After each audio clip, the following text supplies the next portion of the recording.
Cybersecurity keeps changing.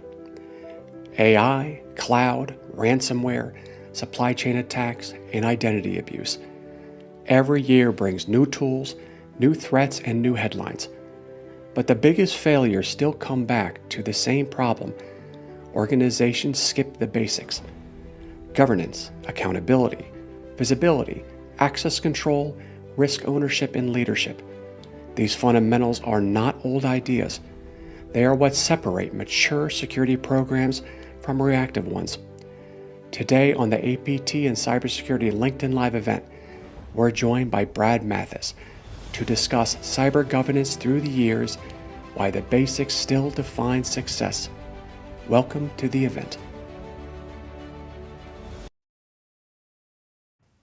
Well, hello everyone. My name is Aaron Stowell, and I have a special guest today, Dirce Hernandez. Dirce, thank you so much for joining us today. Alex could not make it, and we're going to miss him, but Dirce, thank you. You are an incredible replacement co-host, so thank you so much.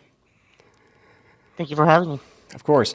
Brad, I can't thank you enough. Obviously, with your experience, having you on the show, this is a great, fantastic topic. But we always kind of like to do everything in segments in our show. And the first one we'll talk about a little bit is our background and your perspective. If you could kind of give everyone an overview of your background and kind of how you got into cybersecurity governance. Sure. Yeah, so happy to be here, by the way. Thank you. Thank you. So I've been in the industry for quite some time. Most of the people my age in the industry ended up here almost by accident. Back in my day, there was no, there was computer programming and things like that, but there really wasn't anything like governance or IT training. So I first got involved in the industry a little over 40 something years ago. And I believe my degree was electronics engineering technology, which has nothing to do with what I'm doing today. And over the years, of course, that led to computer support. It led to networking, and one thing led to another. I've told this story before. I think one of my big impetuses that led me into security was the book by Clifford Stoll, The Cuckoo's Egg. Yeah, Once I actually, read that, that's one of my questions I was going to ask in a minute. Yeah. oh, great. Yeah. Yeah, and that just kind of led me down the path. So I have been in IT ever since. For many, many years, of course, I focused less on the technical, more on the governance side, and that's really what the gist of where I am today. The company I'm with now, we're an employee-owned company. I've been here for 15 years, and plan to retire here probably in the next 5 years or so. Well, congratulations. That's great. Yeah. So you notice, I looked at your history. You've worked in banking, healthcare, Mhm. consulting, and now you're the VC so work. What has that kind of taught you about how organizations really handle governance from your experience? That a lot of them don't. Hmm. um, Yeah. it's uh, it's an interesting thing because as far as like the maturity of different organizations, it's all across the board, and a lot of them are operating in the same fashion that I used to operate in, and that is I don't know if shooting from the hip is an international term, but back in the day it started with I have a firewall, I have antivirus, and that Yes. was quote unquote security. It was an IT problem, is how it was perceived. But the thing that I still like to push and recommend today is it's not an IT problem. Governance and security, that's a business problem. There needs to be somebody at the top, the leadership, the board, that decides what's acceptable and what's not. The security person, whether it's a CISO, BCCO, whatever, their job is really just to identify that risk and say, here's where we are. But every business, no matter how different they all have a lot of similarities too. It Yeah. really comes down to common sense and governance, and so So you just mentioned the cuckoo's egg as an early yeah. influence.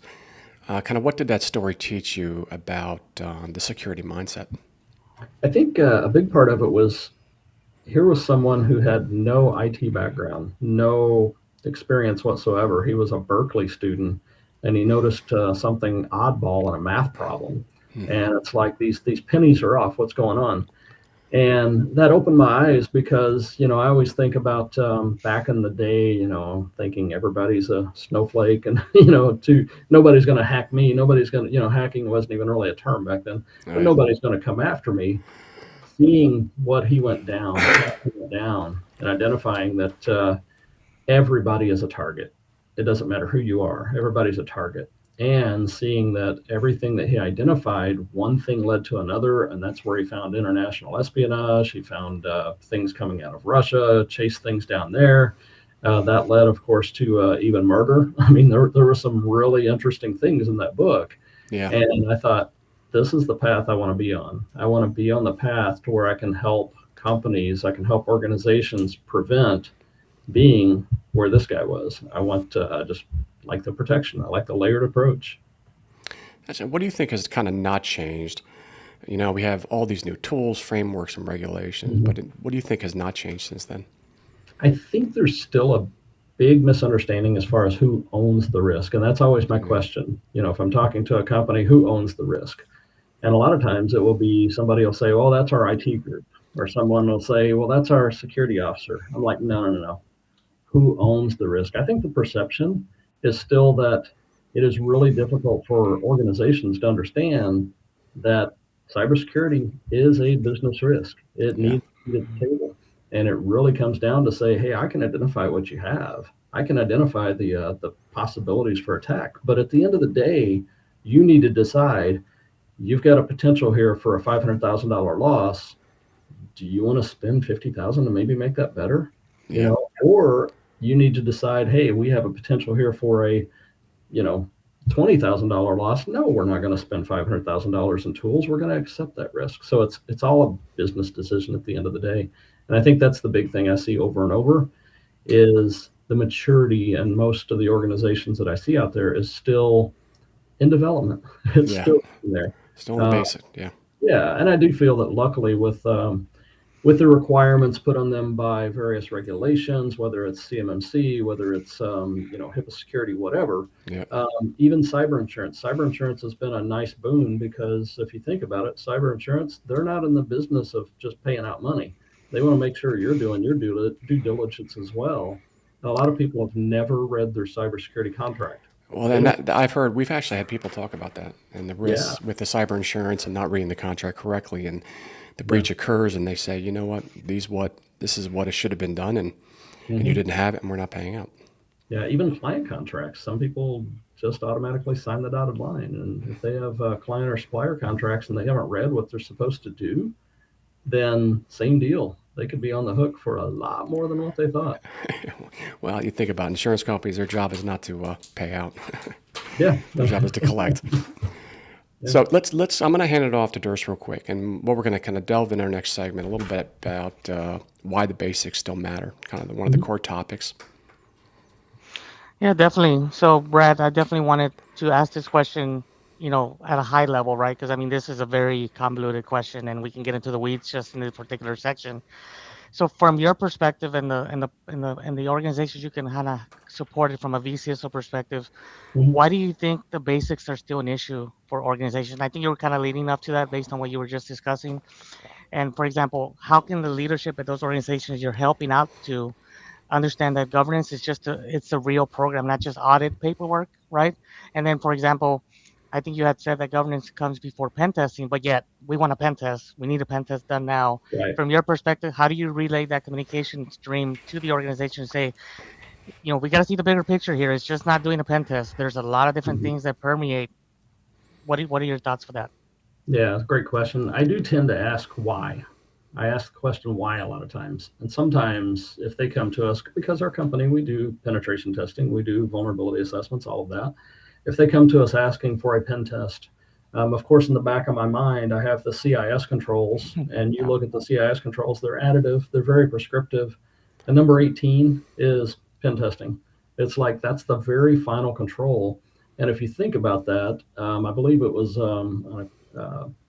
acquaintance of mine, Ira Winkler, who said, pen testing should be the cherry on top. The basics should be the sundae, it should be the ingredients. And once you get everything in place, that's the cherry on top. Let's check to see if everything works. So typically I'll say why. If they say, well, our cyber insurance requires it, then I'll say, well, let's talk about that. Let's dig a little deeper. And come to find out, sometimes you look at the contract and all it's asking for is a vulnerability scan. It's just asking for the basics. And I'm like, let me ask you this. Do you have an information security program in place? Are you aligned with any sort of compliance framework or best practice framework? And they're like, no, we're going to get to that. And I'm like, so just a suggestion, if I do a pen test, you can spend the money and have us do that, but just realize it might be a waste. It might be a waste of money because we're going to find things if you haven't done all these other basic, steps. Do you know your inventory? Have you figured out what type of software you have? Do you know your exposure? Have you hardened that? Have you put in, whatever the case is? Do you do software development? Have you gone through an SDLC process and tighten that down?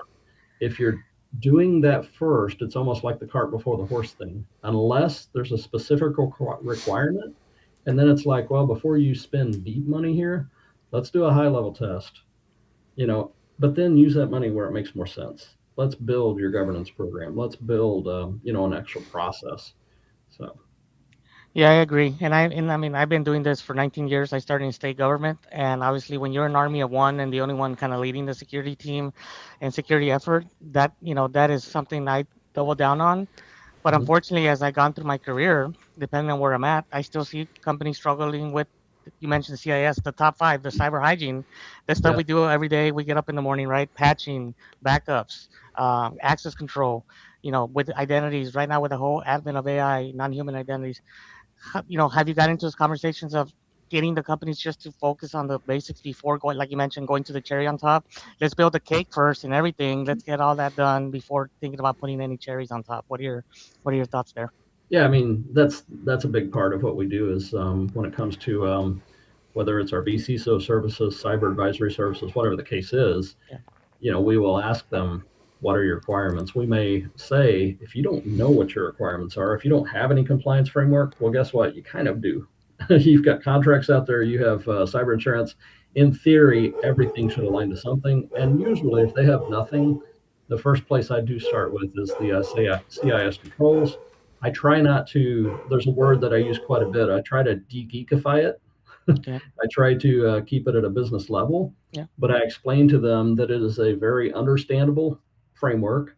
I'll explain to them, even if you go with just implementation group one, and I'll explain what that is, that will at least protect you at least about 80% if you implement all of IG1. Even though there's 153 controls total, let's focus on those first ones. And if we can make that more methodical, go through it and actually show progress to the leadership as far as, hey, when we first rated you on a 1 to 10 scale, you were currently at a 2.7. Well, that you need some help, Yeah. and here are the various profiles where you weren't meeting those requirements. So let's see what we can do, not to hit them with a fire hose where you have to fix everything at once. Let's look at the heavy hitters. Let's look at the things that are really going to make a difference. And then over time, you want to see that steady bar going up and to the right as far as getting better and better and better. The whole thing about you can't boil an ocean, you have to do it a cup at a time. 100%. So based on what you just mentioned, because you mentioned controls, so from your experience, what basic control failures do you still see behind so many incidents, or, not necessarily a cybersecurity breach, because that takes a lot of determination. Legal has to get involved in all those things. But Right. from your perspective, operationally, what do you think is the number one control failure or type of top control failures that you see behind any sort of potential situations operationally within those firms you I assist? kind of go back to CIS 1 and Yeah, 2. It's knowing one and what you two. have.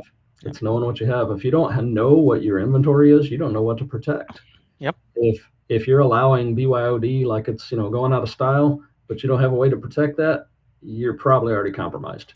So it really comes down to like when I've seen various breaches or whether it's ransomware or whatever, when I've seen those over the years, it all usually comes down to the same few things. They don't have any sort of policies in place, no enforcement. Governance. Yeah. Governance, yeah. Patching might be a thing of I'll ask what you're doing for patching, and sometimes people will say, "Oh, we use WSUS." So I will ask the question again. So what are you doing for patching? If that's all they have, they're not patching. So it's a case of what are you doing for your third-party software? What are you doing for everything ties to governance. If you don't have any sort of governance in place, then you're just kind of, I don't know, shooting from the hip is the term I use quite a bit. There's a sports analogy I use over and over, and I'm sure my fellow employee owners are probably tired of hearing it, but it's the sports analogy of if you're not keeping score, you're just playing games. Yep. And I will ask folks, it's like, do you want to keep score with your environment, or are you just playing games? Because you can play games all day long, but you're going to lose eventually. If you if you can keep score, then you're going to know how to improve. You're going to know where to go Yeah, from there. you can't be like the Spurs and Thunder that went to 2 overtimes last night, which was a pretty chaotic game. And you can't be going to ultimate ultra. You can't have infinite amount of overtime. Somebody's going to eventually win and lose. So I totally get it. Exactly. Aaron, your turn. Moving on to the next one. Great. So let's kind of move in a little bit direction. Let's talk about kind of evidence, risk, and operational discipline. You talked about needing evidence, not just trust. What does evidence-based governance look like in practice? So a lot of times that really depends upon the client, depends upon their level, depends upon what their requirements are. As far as evidence, if I'm working with a client on attestation just to get them to a certain point, I won't, if I say, are you doing any use of generative AI? Yeah. And they'll go, oh, no, not at all. I'm like, we're going to stop here. Sure you're not. I'll say, so is anyone in your business, even if it's just you, utilizing AI to look something up? Oh, yeah, we are. Does that help the business? Yeah, it is. Okay. You are using AI. Now, next question, do you have a policy around that? Do you have a policy for the proper use? If you're doing any development, do you have policies around that? Yeah. Are you putting in your code and your documents Bingo. into an Is open it- ChatGPT or Claude? Is it a sanctioned tool that's used, or they're using their own personal ChatGPT license to do work-related functions? You're right. Is it internal? You're right. Or is it they just use, and most are using public. We've Yeah. had people for the government that we know.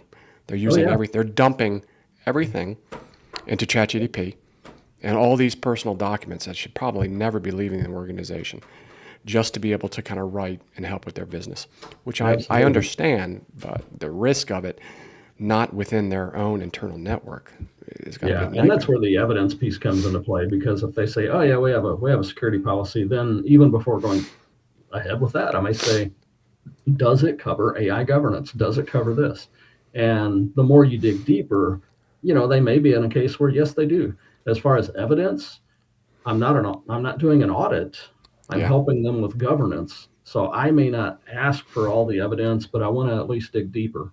If they do have evidence, I strongly recommend at that point that they know where that is. I'll say, okay, you said you have this program. Do you want me to review it? I can, but where is it? Let's make sure as we're going through this documentation, you at least have a place to point. And sometimes just asking for a place to point, someone may go, well, you know what? We have an acceptable use policy. I'm like, it's not the same. Let's dig a little deeper. So, Brad, when you do a risk assessment, what governance gap do you see most often in that?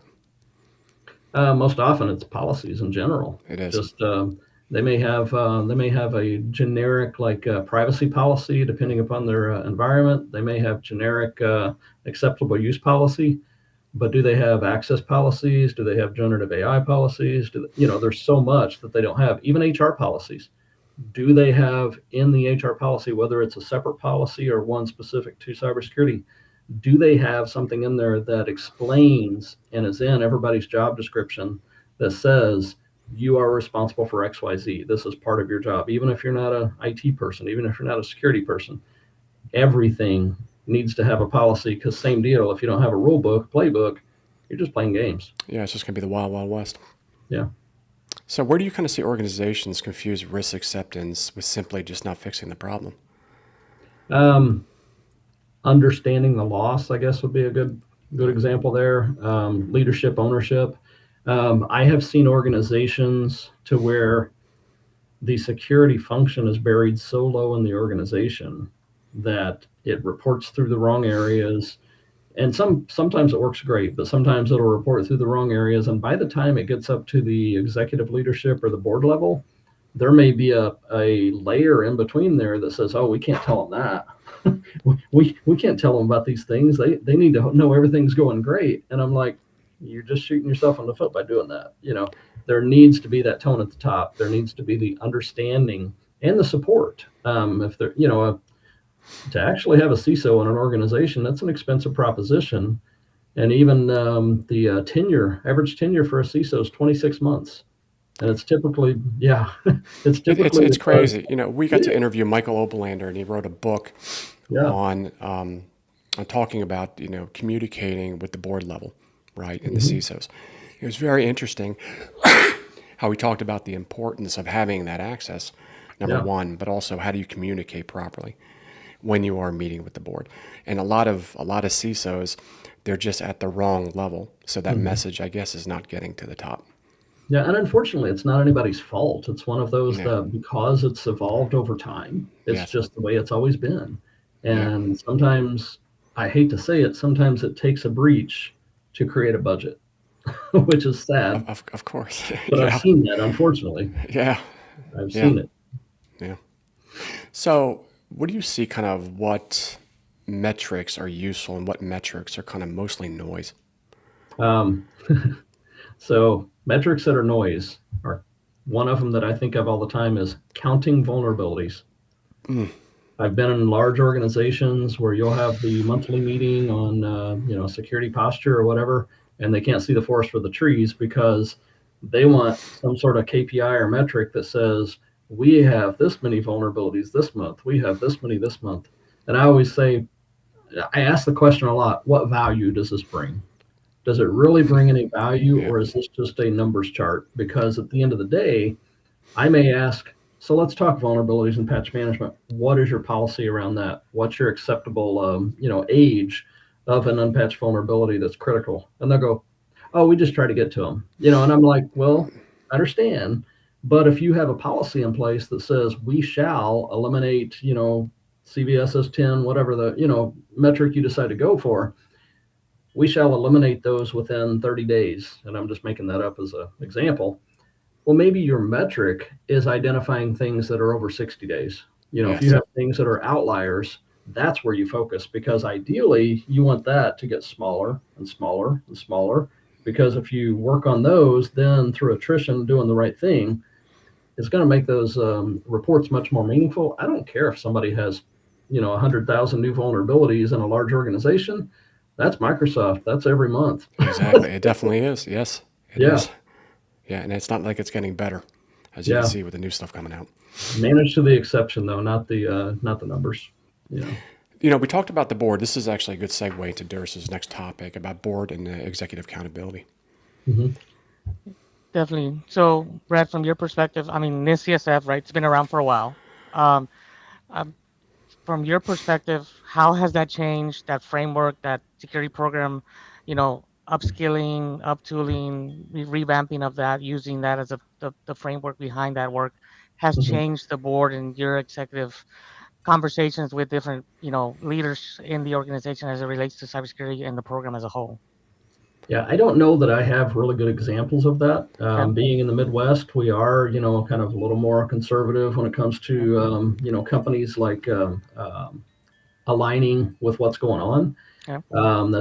That's from where I'm from. But as far as NIST CSF, I see that as a great baseline framework. I typically, when I work with an organization, if they have nothing, I typically do a meld, an overlay of NIST CSF and CIS controls because the IT folks tend to understand the CIS better.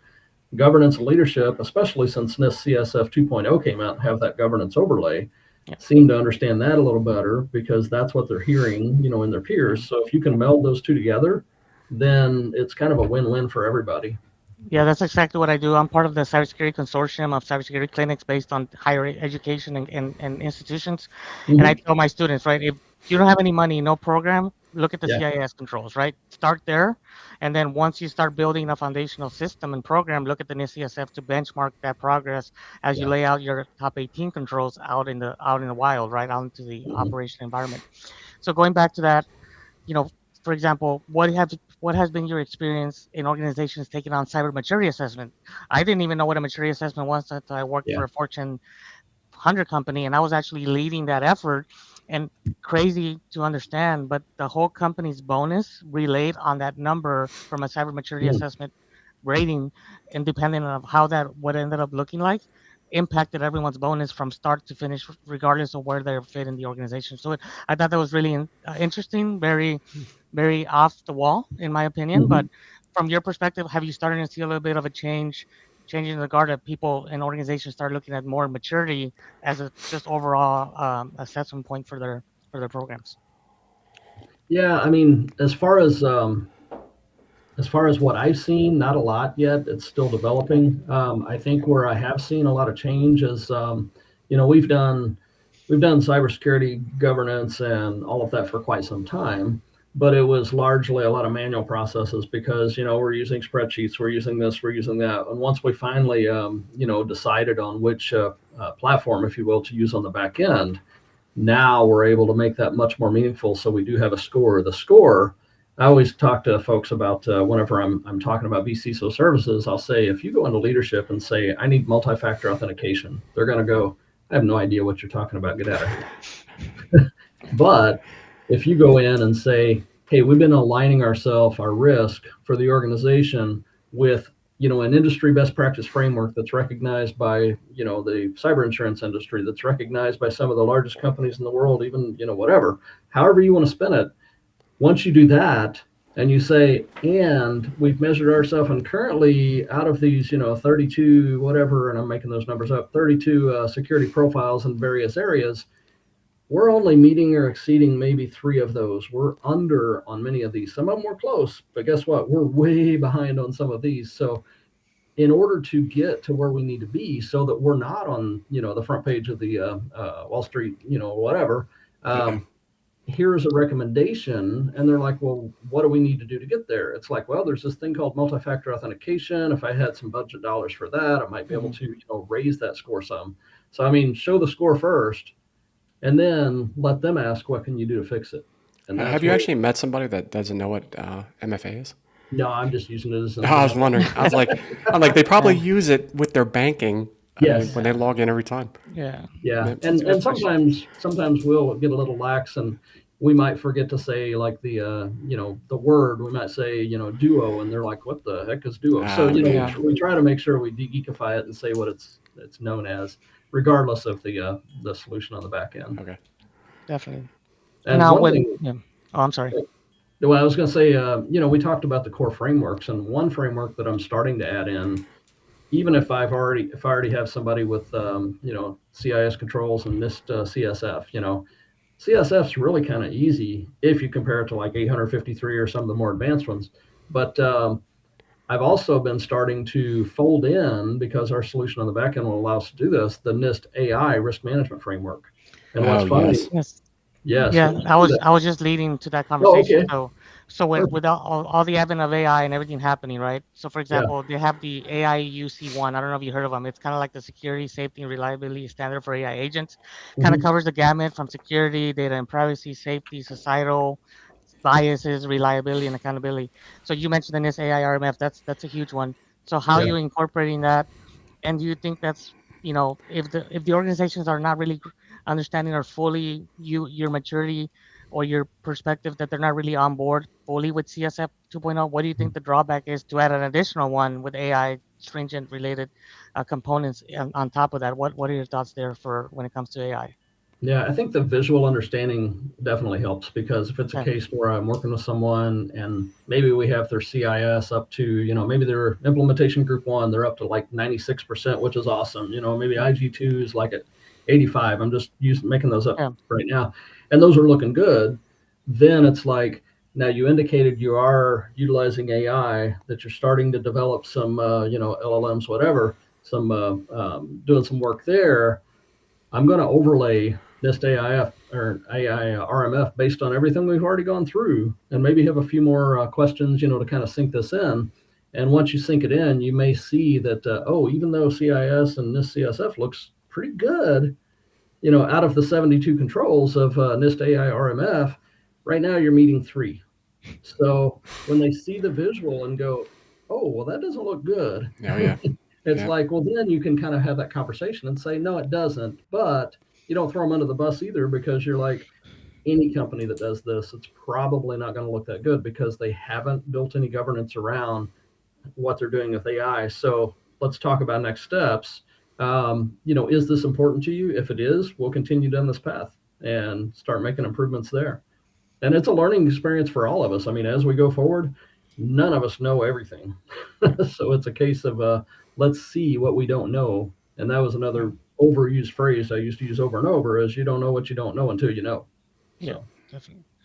And I think the last question kind of wrapped this one particular from your experience, based on everything that's happening.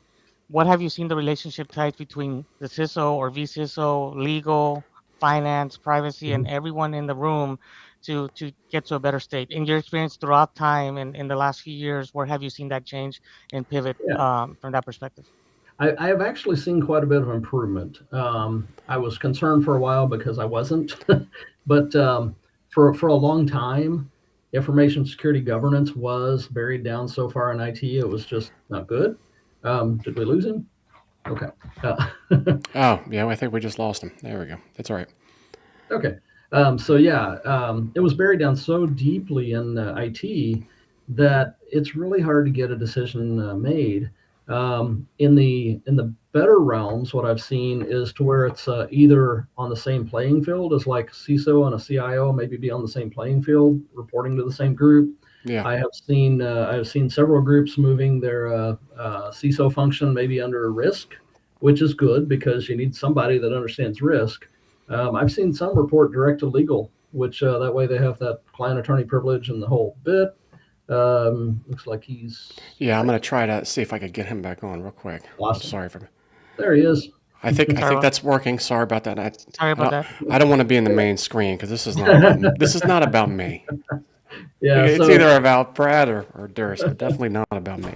so the I'm Cliff sorry, Notes guys. Go ahead. version. I didn't mean to Yeah, I cut you was, guys I was off. going to say the Cliff Notes version of what you missed there, Durst, was basically I've seen it go from just being an IT, hidden in IT.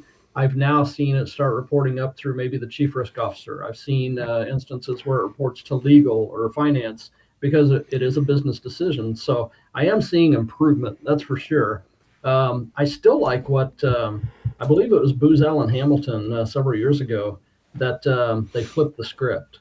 Instead of because it was very common for the CISO to report to the CIO back at that time, they were so focused on security they flipped the script. And my understanding is they made the CIO report to the CISO, and that Wow. way there was no decision Huh. made without security governance and everything taken into account. Now, my understanding, That's not the norm. yeah, it's not, Yeah. it's not, but The apparently, question is, did he get the CIO's budget and well, salary? apparently it did make a major change. And the most recent, I was curious if they were still that way, so I actually researched it some time ago. And if I understand correctly, they're now on the same playing field. It's the CISO and the CIO are now parallel and report up through to the board. So, Yeah. yeah, I liked what they did. I mean, it was very bold, and a lot of people were like, "Oh, that's not going to work." Well, it worked. Boy, talk about taking security seriously at this point. I mean, if you're pushing it up to that level, Yeah, that's fantastic. yeah. So, Durst, what I'm going to do is kind of move in a little bit. We're Yeah, kind go of for it. our Next next segment. segment because I know we're at 12:30, and I'll go kind of a little quicker on this one. We'll talk a little bit about regulation, accountability, and our first question is, what needs to be in place before a company can decide whether an incident is material? Wow, that is a good question. Materiality is always an interesting question. I always defer to my legal team or the legalese folks to determine that. Yeah, I we said have. I told you I'd only ask one question to try to get Yeah. you, but that's it. No. That's all right. No, we have a team that will respond to cyber incidents and things like that. And I know just in general, when somebody reaches out to us and says we think there's an incident or whatever the case may be, the very first question, of course, that we ask them is, "Do you have cyber insurance?" Because if they do, we will say before we put any feet on the ground, you need to reach out to them because if you want to have anything covered, Oh yeah. you need to reach out to them and get their blessing because there may be certain cyber insurance companies that say the only way we're going to respond to your incident is putting our people in there. And yeah, that's no business for us, but we want it to be right for the client. Yes. We want the client to say, oh, yeah, cyber insurance said we have to use XYZ. There's been many cases where the cyber insurance, whenever they call and say that, let them know they have a trusted partner. They will say, they'll do a little research and say, yes, go ahead and get them in there, have them start, doing their normal thing. And a lot of times, do you need to maintain evidence? Do you need forensics? All of that. I mean, there's so many things that play into it.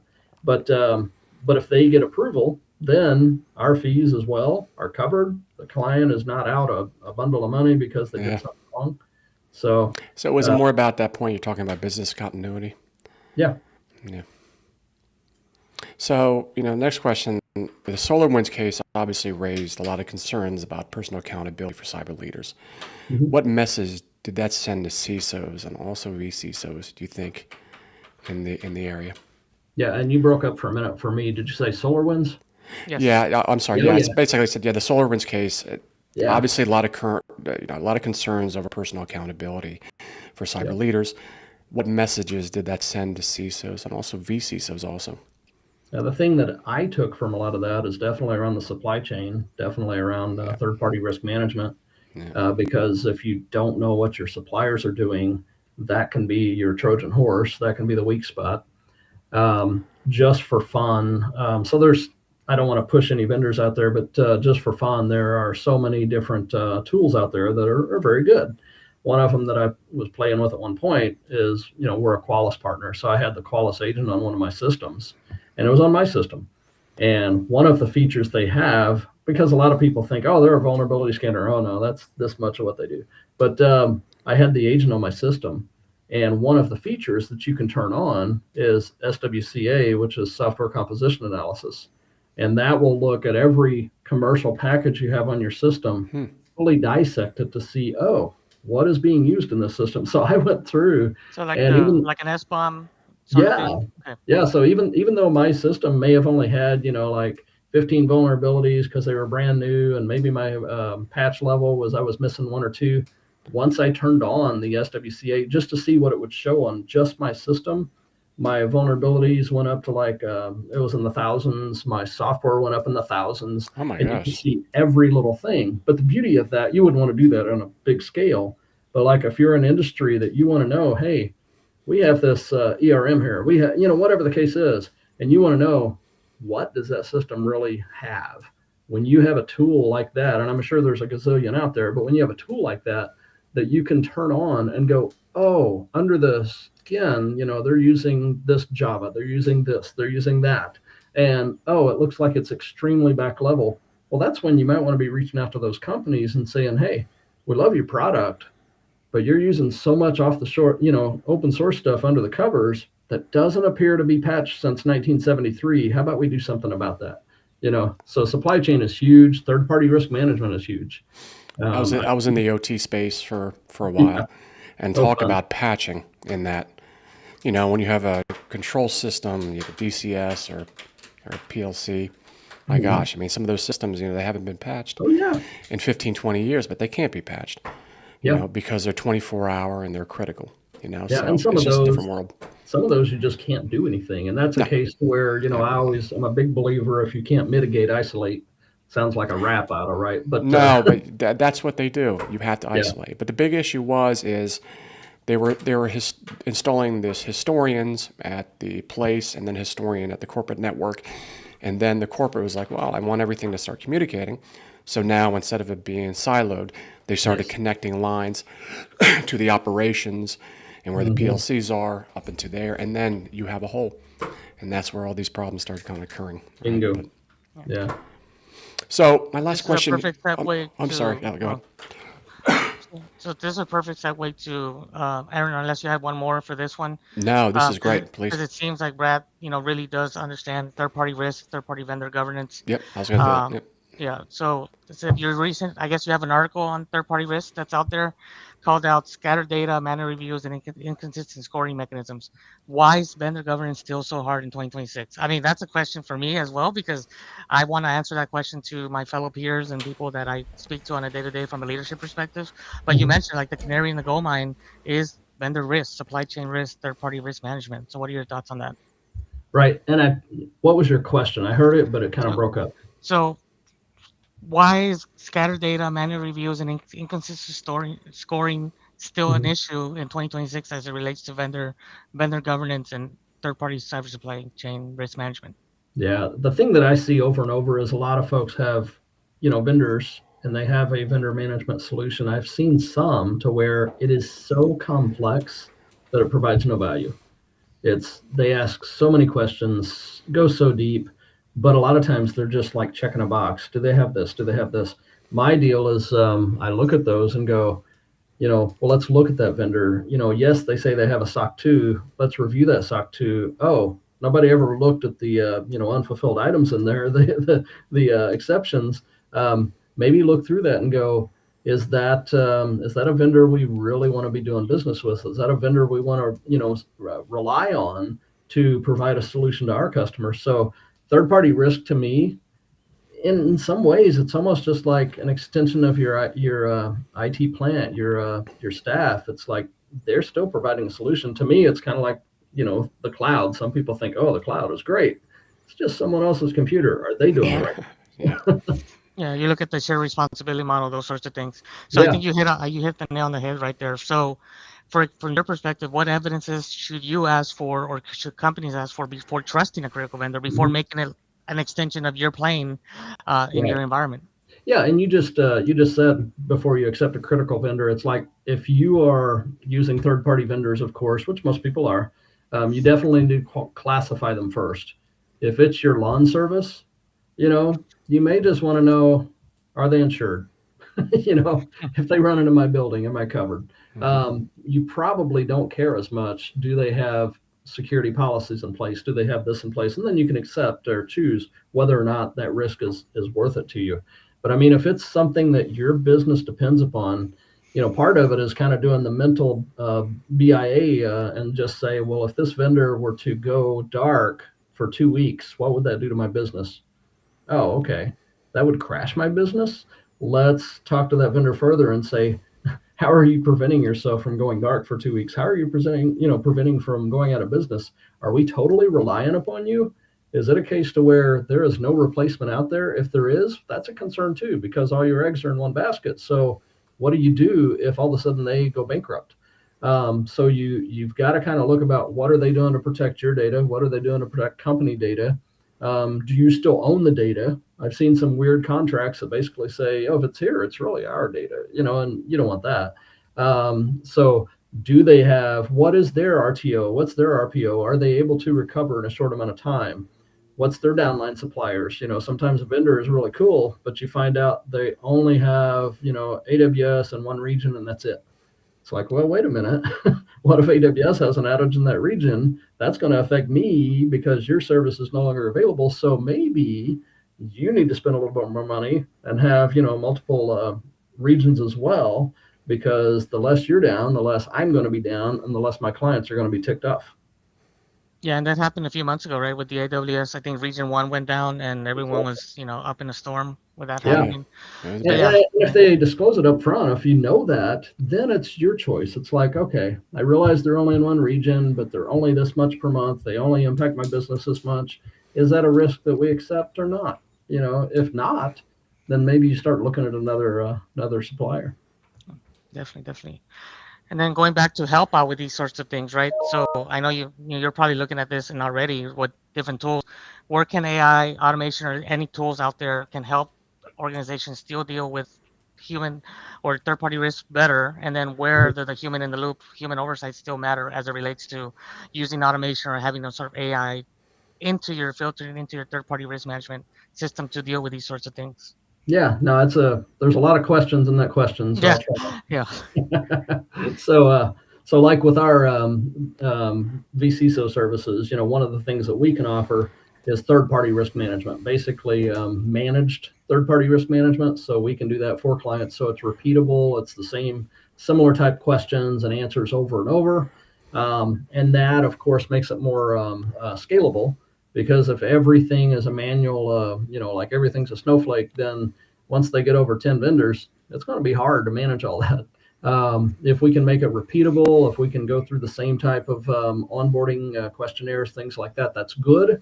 AI is very handy. I mean, if you do have a fully enterprise AI that has the proper guardrails in place, that has, you're not going to be populating the public, and you've got all the right things in place, you can feed those items in to AI and say, hey, this is a vendor that does XYZ.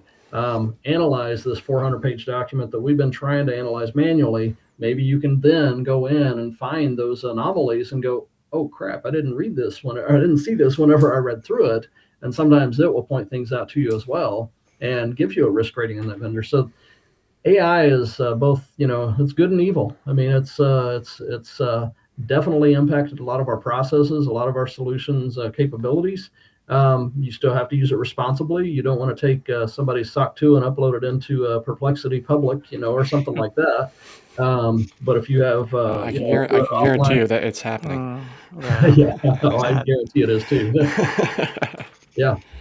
Awesome. So last question on this, and contingent that the CIO doesn't report up to the CISO, like kind of like which I just heard. So what should the business do when it really wants to move forward with the contract, but from a security perspective, it's a no-go, right? It's non-negotiable for you. Where have you seen that tug and pull, that challenge back and forth between leadership saying this is going to really give us ROI off the wazoo, but from a security perspective, it's going to probably, have a negative impact of any sort of situation where our data is concerned. What have you seen on that side? Yeah, I haven't seen a lot really. I mean, Okay. in detail on that, and partially because since I'm a consultant, Correct. I'm working for organizations. Yeah. I'm not in the organization, so I don't get into a lot of the politics. From my perspective, one of the things that I'll see, of course, is just they might look at our governance services and go, oh, we have to spend that much every month, or something like that, and not want to spend the dollars. And of course, the reverse question there is, I don't want to scare anybody into doing something, but sometimes I might ask, well, what is the cost of doing nothing? If you were to do nothing, what's that potential cost there? Yeah, And that's a good sometimes line. it's just a perspective thing. And then they might go, oh, man, we sell one widget and we've covered your service, so. Yeah. Sounds good. Aaron, next second. So we're actually at, let me see, 12:48. Yeah. Did you want to answer any questions? There's no way we could cover all the questions I know we Okay. had, but is there any ones you could do? And then what I'll do is I just want to leave time in the end, Brad, so you could talk about your company, organization, Sure. how people could reach out to you and kind of do a promo that way. That'd be Yeah. great. And I think my questions are aligned to that. Getting to meet more vCISOs, getting to interact with them and partner with them, Aaron. Mhm. So from your perspective, Brad, where do you see the vCISO advisory role, 2026 moving forward with AI coming into the fold, more issues with cyber supply chain, third-party risk management? I really think you guys are taking more portfolios or more different sort of Mhm. work streams on from a vCISO perspective. So I just kind of wanted to lay that out there for you, and then we can go into the final things that Aaron mentioned. Awesome. Thank you. Yeah. Yeah. So one key thing I want to always point out is if an organization has a CISO, a vCISO is not there to replace them. I always want to be crystal clear. If you have a good CISO, by God, use them, keep them happy, pay them well, and make sure they stay more than that 26-month average. However, where vCISO comes in, and sometimes they don't like that terminology because it has a term CISO in it, and we'll say, okay, well, let's call it cyber advisory services, whatever we want to call it. Reach out to somebody like us or other vCISOs out there and use them as an extension of your staff. Use them as a sounding board, because sometimes a CISO at an organization is so overworked and so bombarded with things. Yes. They don't have an advisor that they can reach out to and trust, because we're not there to judge anybody. We're there to help.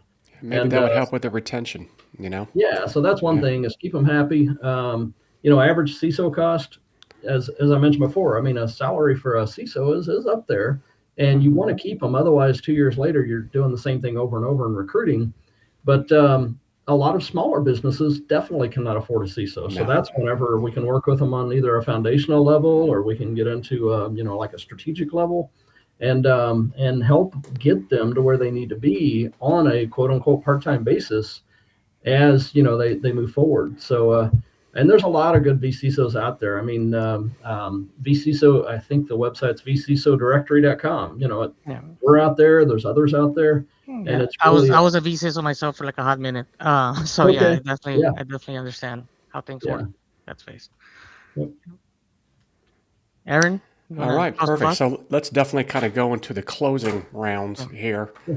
So what I'll do is just ask a few questions in that, and then Brad, again, if you want to promote anything you're working on, Yeah. anything you're doing, that'd be fantastic. So you wrote about almost getting scammed yourself once. What did what kind of that experience teach you about human risk?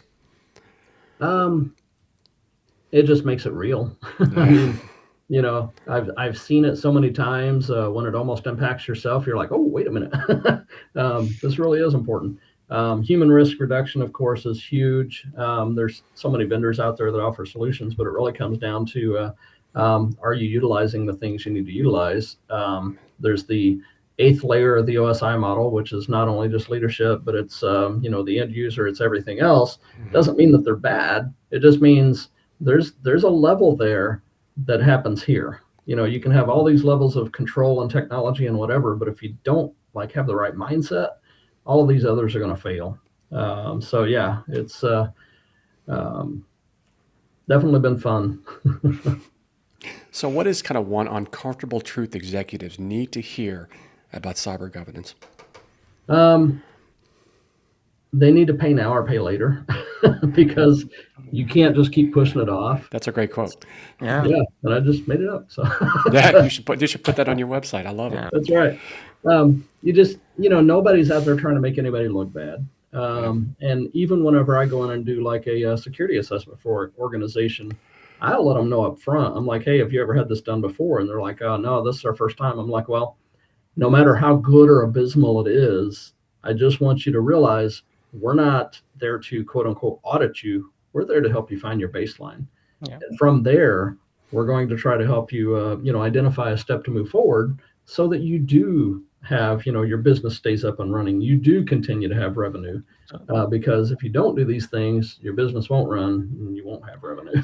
So I think the way I see it is the only people that want to make you look bad are the bad actors. Like look at Shiny Hunters that what they did to Frost Bank, Citizens Bank a month ago. Now Canvas and the higher ed institutions. Yeah, that and just by the happened way, this my past week. daughter got hit with that during Yeah. finals. So, Yep. Yeah. So yeah, totally So- get it, Brad. so last question before we can do this is if Sure. people remember only one thing from this conversation, what would that be? Wow. My mind already had something up here and it's just gone. But I it know. really is. Once you get 45 minutes in and talking, I know you're That's like, oh my right. gosh, I can't. I'm done. Yeah, honestly, I would say the main thing to remember is what we started with is the fact that, cyber risk is real. Cyber Yes. risk is business risk. It is not an IT problem. It is a leadership problem that they need to understand. Oh, this impacts my organization because, years ago, there was no internet. Years ago, there was no viruses. Now, there's so much out there, and it's just it's the cost of doing business. If you want to stay in business, you need to govern. Imagine even though never mind. Even though you could imagine a country with no government, you could imagine Oh, yeah. how that is. It would just be just crazy everywhere.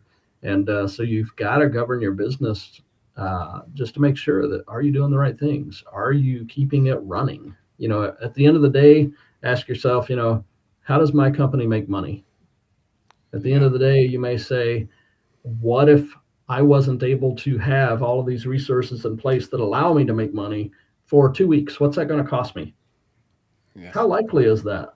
Probably pretty likely. Oh yeah. If you're not doing the right things, how can I reduce that risk? And then just say, now is maybe worth talking about governance. Is it worth maybe doing something to move forward? Because an ounce of prevention, not a bad idea. So, Brad, where can people kind of follow your work and also connect with you? Yeah, sure. So I am with a company called Keller Schrader. I've been here for about 15 years. So one is just kellerschrader.com. Okay. Tricky to spell. It's SCHROEDER. So kellerschrader.com. As far as our organization, we've been around since 1978, which is unheard of in this industry. But we have been, because we're so client focused, so we're employee owned, we just continue to move forward and ahead, which is great. We are physically located in Evansville, Indiana. Okay. We have a office in Nashville, Tennessee, and an office in Bowling Green, Kentucky. But we've done business in all 50 states. I have a client I work with on a monthly basis out of New York. I have other clients as well. And of course, with like governance services, I don't really have to be anywhere. I can do that from anywhere. As far as me, LinkedIn, of course, Brad Mathis, search for me. You'll probably find me. I'm the old guy with the gray hair. Happy to accept LinkedIn connections. our company highly recommend you subscribe to our newsletter, because even on LinkedIn or on our website, we're not just security. We are a full-fledged IT consulting firm, so we have everything from software development and governance, AI governance, staffing services, I mean, we have a lot, and we have, I believe, we're just over 100 employee owners, and so I mean, decent sized organization and very much full spectrum. So when you think Keller Schrader, don't just think security, don't just think governance, think I'm trying to remember what we The are. entire stack. What was that? The entire stack. Yeah. The entire stack. And we're not an MSP per se. I mean, we do MSP type functions, but a lot of times with an MSP, it basically says before you can be our client, you must use our stack. And sometimes we're almost in the reverse. I mean, but if you think about it, we've been around since 1978, and our very first client that we had in 1978 is still a client. So, Yeah, that says a lot right there. yeah, very, very relationship focused. It's almost like a relationship first, and then the sale and the business comes. We want to let them know that we're their trusted advisor, if you will. Awesome. All right, we are at 12:57. This is perfect timing because I know, Durst, you gotta head out for another meeting. Durst, thank you so much for helping me co-host. Like always, you're incredible. Brad, thank you so much for joining us. You'll see me post this stuff kind of everywhere. I'll run shorts and all that stuff. Everyone who attended, thank you so much. And we'll be posting this on all our YouTube channels, on Spotify, and everything else. So, Awesome. And I'll be updating everybody on that too. Great, everyone. And if you guys just want to stay on for 1 minute, because it does a local thing